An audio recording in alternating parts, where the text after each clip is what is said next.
We're curating the perfect gallery with Art Society by Mighty Boards. What are you doing? Monocle.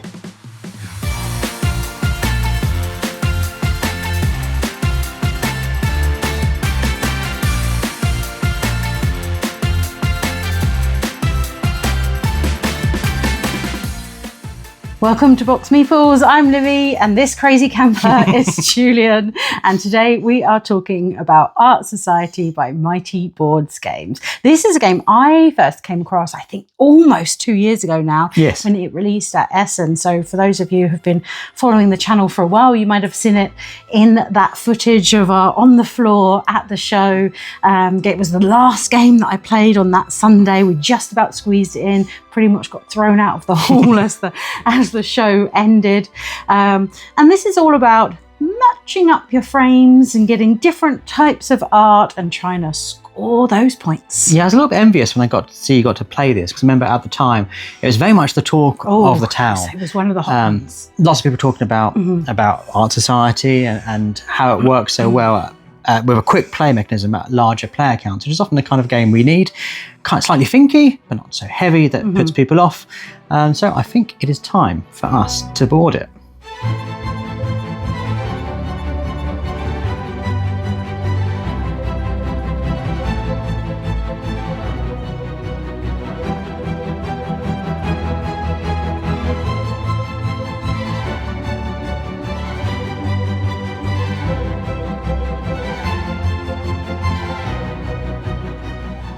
Right, so that's my second game of Art Society, but it's actually your first game ever. Yeah, it wasn't entirely what I expected it to be, but in a kind of fun way. Ultimately, I love how so much of it happens simultaneously.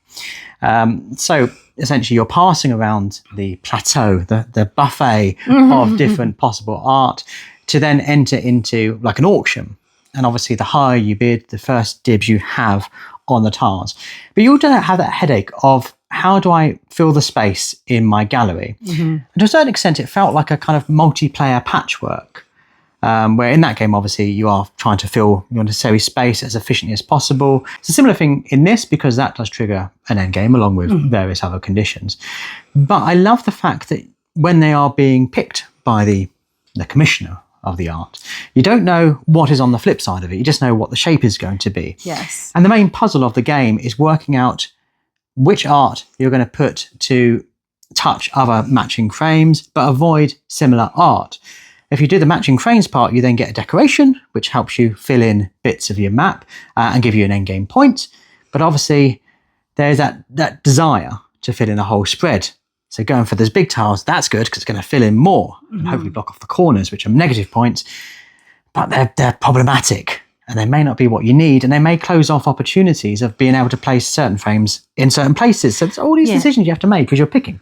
One of the things they really do limit, if you end up putting one of those bigger pieces of art on your board and it crouches into your eye line. And now your eye line is important for endgame scoring, because anything that's in that strip there is going to potentially score extra if it's the most popular colour.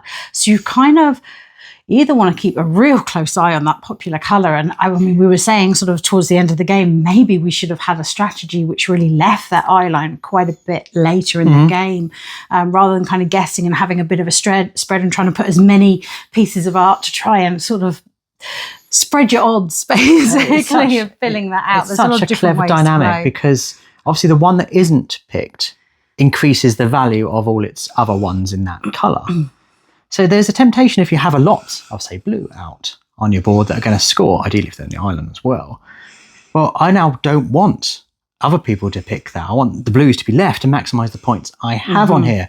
But oh no, there's a perfect size one that'll fit perfectly in there. And if I take that, well, another one's going to raise in value. And ultimately, is that going to help me? Is that going to hinder me long term?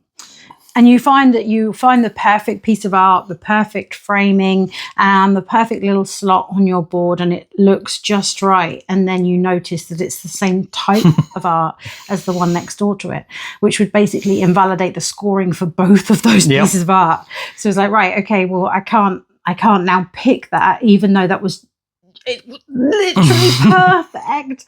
How is it going to, is there going to be another one that's going to come up that's going to work in that space? Will anyone else pick that size of frame and it'll be something that I can place? Will it end up being that same type of art again? Which is possible. What I find really interesting in this is when it's your turn to pick all the art, spread it all out, and you're putting a few pieces out to the display for the auction. Obviously, it's all face down, blind. But quite often, what you want to put out, even if they're slightly different sizes, are the same number type of art. Yes. And especially towards the end of the game, when you're getting a little restricted for space, it's like, I really want to put out 2 different 5s, but you have to choose between them. So, and then your choice that becomes available to you is essentially limiting its space as it goes along, because people are just being mean and putting out huge, great big paintings just because they know nothing else can go. But plumping for those big ones isn't necessarily all that bad, because towards the end of the game, you can exchange your tile you've plucked for a matching colour. So maybe someone earlier, no one picked a 4, which is red. Well, that's going to fit perfectly in there. So maybe I take this massive red, knowing I can exchange it later on. So there's that gamble. And that really opens up towards the end of the game. And I love how the game kind of evolves as you're playing it, from being, at the beginning, let's fill as much as I can, as quickly as possible, to the end is like, I really need that just perfect colour, perfect frame, perfect size. And let's just hope it comes up, because if it is, that's full on winning. Yeah, and we're really keen on filling our boards when we play this. And what does really help with that is you have a nice assistant.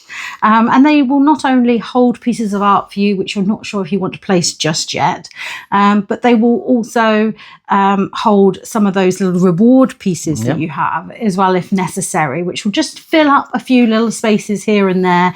I mean, some of us had quite a run of the filler ones that you're getting as a reward when you match your frames together, the ones that you can touch. So you can get some nice little crevice pieces to fill in those. And it, certainly helped me get up to one of the corners and cover over that -2 that was in the corner of one of mine. But having those and being able to have your assistant hold on to them for a moment, it's like, well, I don't know if I need this just yet. We'll just hold on, and then we'll see where that weird space comes up. And then it will be maybe helpful one day it'll be useful. Exactly. Until you need him to hold something else, and then you've got to get it on the board. Get it on the board. Yeah. And the people have mixed feelings about bidding. And it's quite, you don't realise how tactical it is when you first play. It's only a kind of repeated plays. You start off by going, I kind of want that, so I'll place a medium one. I definitely don't want anything there. I'll do a low bid. But by the end, what you've got left can be really crippling if you've wasted all those ideal cards, either the super high ones or the super low ones. Oh, I think I ended up with just that. I ended up with like 3 sort of top 5 and 3 bottom 5 left in my hand at the end of the game, because I'd just kind of gone from the middle and sort of worked a way around. And then it's like, oh gosh, it's all or nothing basically left in my hand, because you don't get to recycle your bidding paddles. No, once they're played. Once they're used. So that's your lot. So you have to pick wisely, and you do need to reserve some good ones towards the end of the game to be able to fit those perfect pieces of art on your board. The last thing you want is that perfect piece coming up, and you have to discreetly, your board is open information, but there's no point going, yes, that one's there. Unless you know you're going to be definitely going first, because then your opponent's like, I know you really need this, and it's no difference to me. So there is that kind of fun table engagement. I'm just so impressed at how quickly it all goes around. With these bigger player count, kind of slightly puzzly games, there is a kind of sometimes too much downtime. You're like, oh, what are you doing? And sometimes there also is, it feels kind of multiplayer solitaire. In this one, it really does affect you what other people are doing. Yeah. And you're really keeping an eye on who's, what colour art is left and who's filling up their board, how quickly. Do you need to race to sort of catch them up a bit?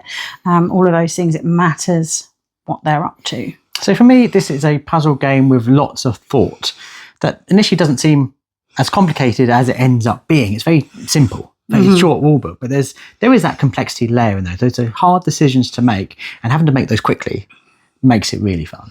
It was also quite fun around the table where you sort of pick up It's not Mona Lisa.